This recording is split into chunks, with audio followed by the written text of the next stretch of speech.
Zoom करो, नीचे से तीसरी झालर में देखिए घंटियां बनी हुई हैं। इस्लाम में घंटियों का क्या औचित्य है, कोई बताए मुझे, कोई तो बताए। फिर फूल पत्तियाँ, हाँ फूल पत्तियाँ इस्लामिक आर्किटेक्चर में मुगल काल से इंट्रोड्यूस हुआ। उससे पहले केवल ज्योमेट्रिकल फिगर्स होते थे।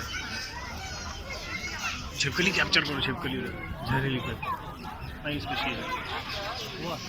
उधर आगे वो फिर से बोलो, क्लियर करो।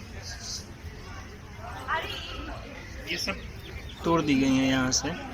ये जो भी स्कल्पचर था उसको हटा दिया गया, क्लियर ना रहा। इधर पिक्चर दिखाओ, ये एकदम क्लियर, ये दिखा ना, हाँ एकदम क्लियर है कि कोई आर्किटेक्चर था। आप ये पैर देख सकते हैं इजीली, ठीक है। लेकिन इसको तोड़ दिया गया, क्यों? क्योंकि बुत परस्ती मना है इस्लाम में।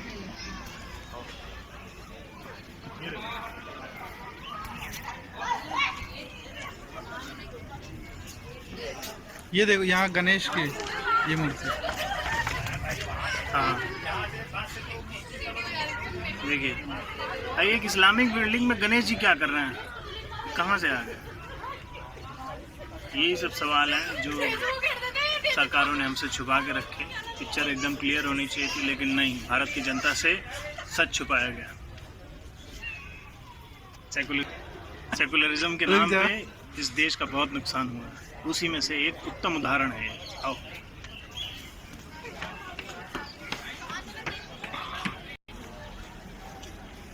देखिए, इस आर्किटेक्चर को गौर से देखिए, एकदम घोड़े का आकार है। किसी भी इस्लामिक बिल्डिंग में किसी का भी बुत नहीं बनता है, चाहे इंसान हो चाहे जानवर क्यों ना हो। लेकिन यहाँ पर है तो सवाल उठेंगे कि कुतुब मीनार है या कुछ और, कुतुबुद्दीन ऐबक ने बनवाया था, या पहले से बना हुआ कोई इमारत जिस पर कब्जा कर लिया गया और भारत की जनता को एक झूठ से ढक दिया गया। मेरे चेहरा मत दिखाओ, ऑन करो, ऑन। इधर ये वाला पिलर दिखाओ, देखिए किसी तपस्वी का आप क्लियर इंडिकेशन देख सकते हैं। किसी भी भारत में, क्या पूरी दुनिया में, किसी भी इस्लामिक बिल्डिंग में किसी का भी बुत आपको नहीं मिलेगा, किसी का भी स्टैचू आपको बना हुआ नहीं मिलेगा। इधर दिखाओ, राइट साइड, वो देखो, एक और आप देख सकते हैं, आगे चलो।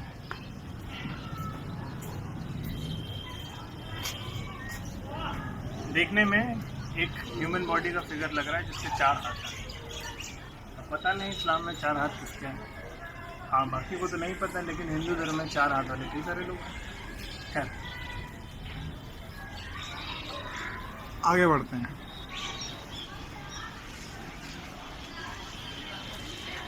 ये पिलर इधर सामने, ये एक पिलर आप देख रहे हैं, इसमें भी एक स्टैचू है। इस स्टैचू का जो रिजेम्बलेंस है बिटवीन 2 to 5th सेंचुरी भी AD के आसपास, उसमें जो जैसे स्कल्पचर, जैसे स्टैचूज़ मिले हैं उससे मिलते जुलते हैं काफ़ी। देखिए, ये एक पिलर है जिसमें पिलर के जो टॉप्स हैं, इस्लाम में किसी भी बिल्डिंग में जो आप पिलर्स मिलेंगे तो उनका जो टॉप है ऐसे कार्व कहीं नहीं मिलेगा। लेकिन ये देखिए, कुछ कार्विंग्स को तोड़ दिया गया है, इंटेंशनली चेहरे डिमोलिश कर दिए गए हैं, हटा दिए गए हैं, ताकि कोई भी पिक्चर क्लियर ना रहे। सिर्फ एक नहीं, देखिए कितने सारे। हमें ये चीज़ें नहीं बताई गई, ना पढ़ाई गई। देख रहे हैं, एक नहीं, ऑलमोस्ट सारे पिलर्स का यही हाल है। ऊपर जितनी भी ये कार्विंग्स हैं सबका फेस डिमोलिश है, हर जगह का यही हाल है।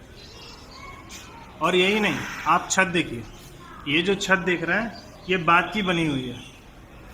क्यों बनी है? देयर इज अ रीज़न, क्योंकि इसके ऊपर कुछ है जो छुपा लिया गया।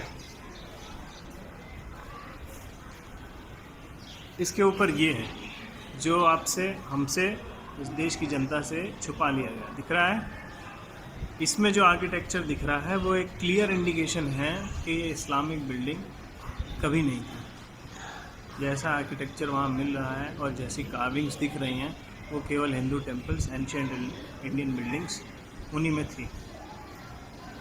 ये इस्लाम का हिस्सा कभी नहीं थी, न कभी हैं और न कभी हो सकती है।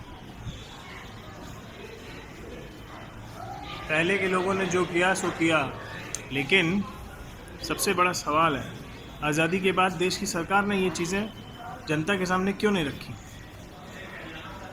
देखिए पूरा ये देख रहे हैं मंदिर, ये पिलर देखिए, ये उल्टा कमल है, ये पत्तियां उसका, ये नीचे का पोर्शन है उसका। सिर्फ यही नहीं, आप जो हमारा नेशनल एम्ब्लम है जिसमें 4 शेर होते हैं, उन शेरों के नीचे दिखेगा वो जिस प्लेटफॉर्म पर उनको रखा गया है वो भी एक उल्टा कमल है। सिर्फ एक जगह नहीं, कई जगह जो हिंदू बिल्डिंग्स मिलेंगी, जो बौद्ध बिल्डिंग्स मिलेंगी, उनमें आपको यही मिलेगा।